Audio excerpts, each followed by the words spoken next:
what you're bad at. You build your life on developing what you're good at. And this is particularly important for those of us who have ADHD. You see, at the core, this is where people don't understand ADHD. At the core of ADD is this tremendous imagination. That's what separates us. We have an extraordinary imagination, much larger than the average person. And it's always going, it's always in motion. I say the ADD brain is like a Ferrari engine. It's a turbocharged, powerful engine. But it has bicycle brakes. The ADD brain is so powerful that no brake can contain it. And that's the downside of ADD. You're overlooking things, you're making mistakes, you're forgetting things, you're misspeaking, you're handing things in late, you're not on time. All of those pretty well-known aspects of the condition are there because the brakes aren't working. But what most people don't know is what I just told you. We are blessed with an extraordinary imagination. Perry Mollison won the Nobel Prize for the polymerase chain reaction. Unbelievable imagination, and that's what brought him to the polymerase chain reaction. He dreamt it up watching a sunset in California. And in 15 minutes, he thought of the idea that won him the Nobel Prize. That's what we have, we people who have ADD. We have this unbelievably fertile imagination. We're not aware how unusual it is because we've always had it. But our brain is constantly coming up with new ideas, new thoughts, new images, and the trick is to learn how to somehow channel that into something useful and productive. But our primary talent, our primary gift, if you will, is this powerful imagination, this race car brain with bicycle brakes. So what I help people do is strengthen their brakes. So instead of crashing into something, they can win a Nobel Prize. Because you do need to take that energy and direct it. And the other quality that sets us apart, we are endlessly curious. We constantly are asking questions. We can be annoying that way. We just question. But that's our driving force. That's our motivator. That's the drill that bores down into the hard surface and brings out great treasures. We crack safes. We break open mountains and find the gold in there. That's curiosity, is our tremendous engine. And the imagination combined with curiosity, that's what invention and discovery is all about. We're the pioneers, we're the visionaries, we're the entrepreneurs. Most entrepreneurs have ADD. We're the people who think of something that nobody else has thought of before, and we don't even know how we did it. These ideas pop, they come. Now what we need is someone to help us organize it and shape it. As Jack, my son, needed a teacher to help supervise the building of the birdcage. But the building and the vision of it and the imagining what it would look like, that was all Jack's. And it came naturally to him. Now, what you do if you feel that this sounds like you at all, and if it doesn't, the same principles apply.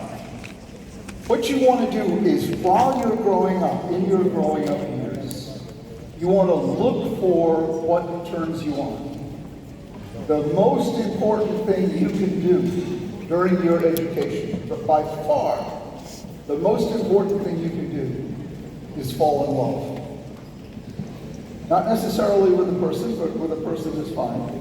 But fall in love with a book, with an idea, with an activity, with a sport, with a musical instrument, with a pastime, with a video game, with a fashion designer, with, in your case, something in the medical field. And the medical field is so vast and so varied, there's a place for everybody.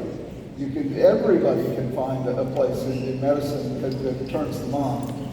But it is that feeling of being turned on, of falling in love, of excitement over, like Jack felt excited going to sleep at night, imagining his birdcage. Looking forward to tomorrow because you can't wait to see how the seed you planted has grown overnight, how the experiment you set up has run during the night. You can't wait to see what's going to happen. You find this activity or person or pastime by trying as many things as you can. Life is a big dating bar, and you want to date as many people as you possibly can to find out which is the activity, what is the place, when do you fall in love, and what does it mean to fall in love? You know the feeling. Your heart skips a beat. You get excited. And that desire to do, to act, to grow takes over. You start working harder than you've ever worked, but it's not out of guilt or parents who are driving you on, or your desire to get rich and win the Nobel Prize. Those things will come, but they come not as motivators, they come as results of falling in love. If your primary goal is just to get rich or win a Nobel Prize, that is a recipe for an unhappy life, even if you do get rich and win a Nobel Prize. If your driving force is just that, if it's greed, if it's the need to be famous, if it's narcissism, all that kind of stuff, you're not going to be happy no matter what you achieve. But if your driving force is love, which is at the core of what I'm talking about, just as my son fell in love with puzzles and putting things together, if that's your driving force, you will be happy. You see, and it doesn't matter whether you get the big bucks or the big fame at all, because you have found a game you love to play. And that's why victories and losses are so unimportant. As Kipling wrote in his poem, if you could look at triumph and disaster and treat those two imposters just the same, winning and losing that we put such an emphasis on is not what tells the difference in life. It's, have you fallen in love? Do you have a game you love to play? Because if you have a game you love to play, you can lose one day, win the next, you're just eager to get back out into the game. You want to play the next hole, play the next match, be up and back for the next time. You're in love with the process, with the game. And that sets you apart from people whose lives are defined by the win or the loss. When Vince Lombardi said winning isn't everything, it's the only thing, he's so full of shit, pardon my language. That's completely wrong. What is the only thing is falling in love, is taking what you've got in your amazing mind, and if you have ADD, it's very amazing, blessed with imagination, and out of that chaos, creating you. And that is what you're discovering. I call it finding your right difficult. Finding your right difficult. That's what you want to do. And how do you know it's your right difficult? Well, it's got to be difficult, challenging, or you'll get bored with it. And it's got to be in your wheelhouse somehow or other. It's got to turn you on. But if you find some activity, some place, some person that is both exciting to you, turns you on, and is also challenging, you'll plonk right onto it. That's your right difficult. I found mine in 12th grade. I went to a high school in New Hampshire called Exeter. And when I was a 12th grader, I wrote a novel. And the writing of that novel changed my life. Because I proved to myself I could do something I would have thought was impossible.